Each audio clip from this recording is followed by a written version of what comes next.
எழுத்தாளர் சங்கீதப்பிரியா தக்ஷணாமூர்த்தியின் உயிரோடு உறவாடும் நேசம் இது. பாகம் 10. கதையின் குரலாக நான் உங்கள் சங்கீதப்பிரியா தக்ஷணாமூர்த்தி.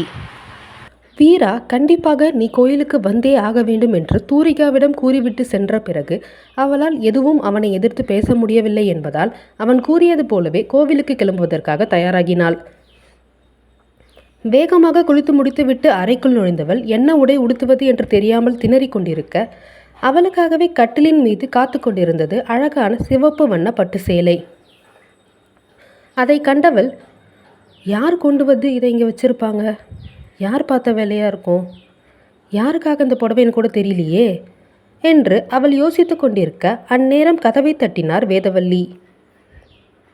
உள்ள வாங்க என்று அவள் கூற, அதை ஏற்று உள்ளே நுழைந்தவர், கோவிலுக்கு போகிறதுக்கு உனக்கு புது சேலை வீரா வாங்கி கொடுத்துருக்காம்மா, அதை தான் அங்கே வச்சுருக்கேன், அதை கட்டிக்கிட்டு நீ கோவிலுக்கு கிளம்பு என்றார் அவர் பாசத்துடன். புது சாரியா? எப்போ வாங்கினாரு என்று அவள் புரியாமல் விழிக்க, அது எனக்கு தெரியலம்மா, உனக்காக வாங்கி வச்சுருக்கேன்னு சொன்னான். என்கிட்ட கொடுத்து உனக்கு இந்த சேலையை கட்டி விட்டு உன்னை தயார்படுத்த சொன்னான், அதனால தான் வந்தேன் என்றவர் அந்த சேலையை எடுத்துக்கொண்டு வந்து அவளிடம் கொடுக்க, எப்போ வாங்கினார்னு தெரியலையே, உண்மையிலேயே எனக்கு தான் வாங்கினாரா இல்லை வேற யாருக்காவது வாங்கி வச்சுட்டு கடைசி நேரத்தில் எனக்கு கொடுத்துட்டாரா என்று யோசித்து கொண்டே அவர் கையில் கொடுத்த புடவையை வாங்கியவள் புடவையை மட்டும் கட்டிக்கொண்டு வேகமாக வேதவல்லியிடம் வந்துவிட, அவரோ அவளுக்கு அழகாக தலை பின்னி தான் கொண்டு வந்திருந்த மிக நீண்ட பூச்சரத்தை அவள் தலையில் வைத்து விட்டார். பார்க்கறதுக்கு அப்படியே மகாலட்சுமி மாதிரி இருக்க, ஆனால் கொஞ்சம் சிரிச்சால் நல்லா இருக்கும்ல என்று அவள் வாடிய முகத்தை பார்த்து அவர் கவலையுடன் கேட்க, அதற்கு எந்த பதிலும் கூறாமல் அமைதியாக தலைகுனிந்து நின்று இருந்தாள் மங்கை.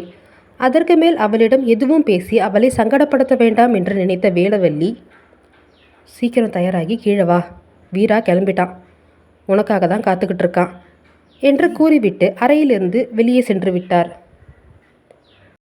அவர் சென்ற பிறகு ஒரு பெருமூச்சை ஒன்றை வெளியிட்டவள் வேகமாக சிறிதளவு மட்டும் ஒப்பனை செய்து கொண்டு கீழே இறங்கி வந்து விட்டாள்.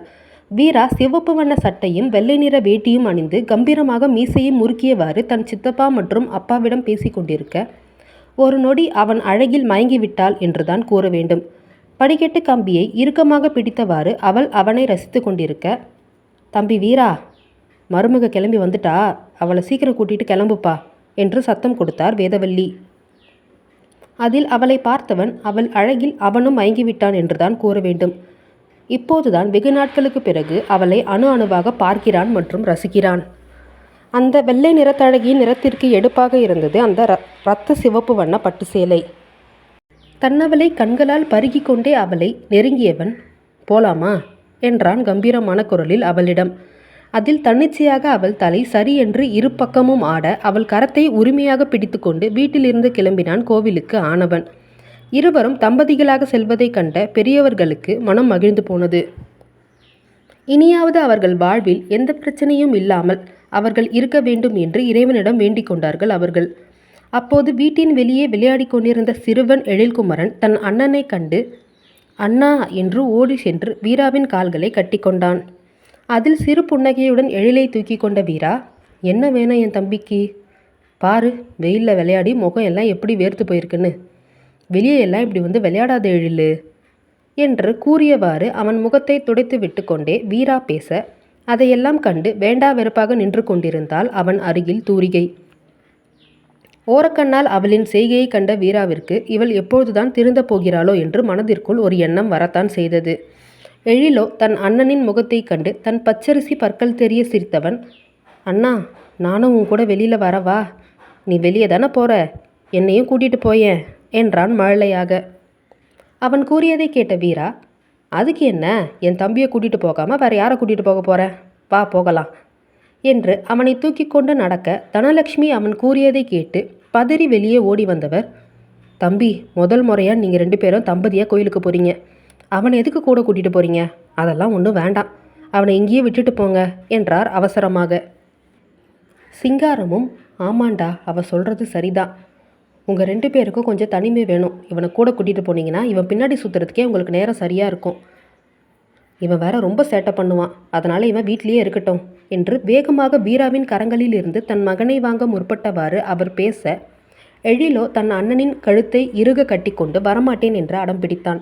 அதில் கோபம் கொண்ட சிங்காரம் தன் மகனை அடிக்கவே கரம் ஓங்கிவிட, சித்தப்பா என்று கோபமாக கத்தியவாறு அவரை தடுத்தவன், அவன் சின்ன குழந்தை சித்தப்பா, இந்த வயசில் வெளியே போகணும், 4 இடத்த சுற்றி பார்க்கணுன்னு அவனுக்கும் ஆசை இருக்கும். அவனோட ஆசையை நம்ம நிராசை ஆக்கக்கூடாது. அவன் இப்போ எங்கள் கூட வர்றதுனால எதுவும் ஆக போகிறதில்ல. நான் அவனை கண்டிப்பாக கூட்டிகிட்டு போக தான் போகிறேன். இந்த விஷயத்தில் நீங்கள் என்னை யாரும் எதிர்த்து பேசாதீங்க என்று கூறியவன் தூரிகையை பார்த்து, வாமா கிளம்பலாம், டைம் ஆயிடுச்சு, சீக்கிரம் கோவிலுக்கு போகணும் என்று கூறிவிட்டு தன் புல்லட் நின்று இருக்கும் இடத்திற்கு சென்று விட்டான்.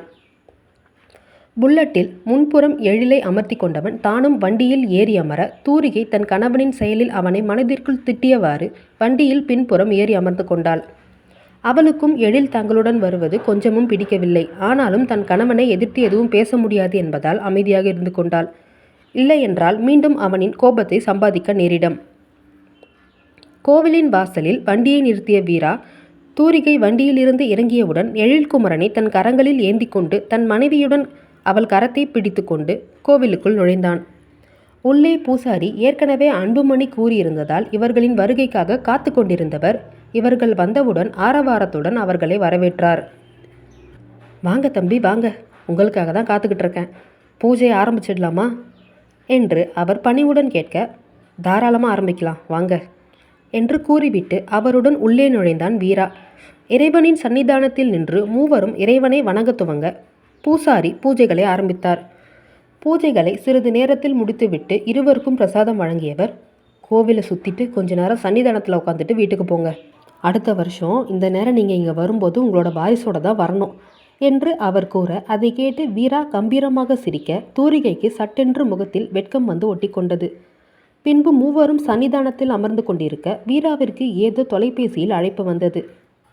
தூரிகா, எனக்கு முக்கியமான கால் வருது, நான் என்னன்னு போய் பேசிட்டு வந்துடுறேன், நீ எழில பத்திரமா பார்த்துக்கோ என்று கூறிவிட்டு அவள் பொறுப்பில் எழில்குமரனை விட்டுவிட்டு வீரா அங்கிருந்து நகர்ந்து விட, இவனை வேற நான் பார்த்துக்கணுமா, இவன் என்ன சேட்டை பண்ண போறான்னு தெரியலையே என்று மனதிற்குள் புலம்பியவாறு எழிலை கவனிக்க துவங்கினாள் தூரிகை.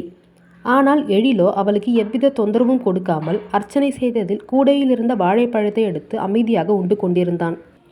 என்ன இவன் அமைதியாக இருக்கான், வீட்டில் இருந்தால் எப்போ பார்த்தாலும் இவன் சத்தம் தானே கேட்டுக்கிட்டே இருக்கும், ஒரு இடம் இல்லாமல் ஓடி ஓடி விளையாடுவான், இப்போ அமைதியாக இருக்கான் என்று யோசித்தவாறு தூரிகை அவன் முகத்தையே பார்த்து கொண்டிருக்க, எழிலோ ஏற்கனவே அவள் நேற்று அவனை திட்டிவிட்டதால் அவளிடம் பேசாமல் அமைதியாக அமர்ந்திருந்தான். அந்நேரம் அங்கு அந்த ஊரை சேர்ந்த இளைஞர்கள் தூரிகையை பார்த்து, இங்கே பாருடா, நம்ம ஊர் பொண்ணு கோவிலில் அழகாக உட்காந்துருக்கு, பொண்ணை பார்க்கும்போதே நம்ம கண்ணு ரெண்டும் அப்படியே பளபளன்னு மின்னுதே, பொண்ணு அப்படியே சினிமா கதாநாயகி மாதிரி இல்லை இருக்கா என்று வேண்டுமென்றே அவர்கள் அவளிடம் வம்பு இழுக்க, அவளோ அவர்கள் கூறியதை கேட்டு கண்களால் அவர்களை எரிப்பது போல் முறைத்தாள். இதோ பாருடா, இவங்க கண்ணகி, இவங்க பார்த்த உடனே நம்ம இடிஞ்சிடுவோம், என்னம்மா எங்கள் ஊருக்குள்ளேயே வந்துட்டு எங்களையே முறைக்கிற, நாங்கள் உண்மையை தானே சொன்னோம், பார்க்குறதுக்கு இவ்வளோ அழகாக இருந்தால் நாங்களும் பார்க்க தானே செய்வோம் என்று அவர்கள் மீண்டும் அவளை வம்பு இழுத்து கொண்டிருக்க, அந்நேரம் யாரும் எதிர்பாராத வண்ணம் கேலி பேசி கொண்டிருந்த ஒருவனின் மண்டை மீது கருங்கல் ஒன்று வந்து விழுந்தது. அதில் அவன் ஆ என்று அலறிக்கொண்டே கீழே விழ, அனைவரும் யார் இதை செய்தார்கள் என்று பார்க்கும் பொழுது எழில்குமரனோ 2 கரங்களையும் இடுப்பில் வைத்து கொண்டு அவர்களைத்தான் தன் சிறிய விழிகளால் உருட்டி உருட்டி முறைத்து கொண்டிருந்தான். அவனின் செயலில் விழிகளை விரித்து ஆவென்று வாயை பிளந்து அவனை அதிர்ச்சியில் பார்த்தாள் தூரிகை. அடுத்து என்ன நிகழப்போகிறது என்பதை அடுத்த அத்தியாயத்தில் காணலாம்.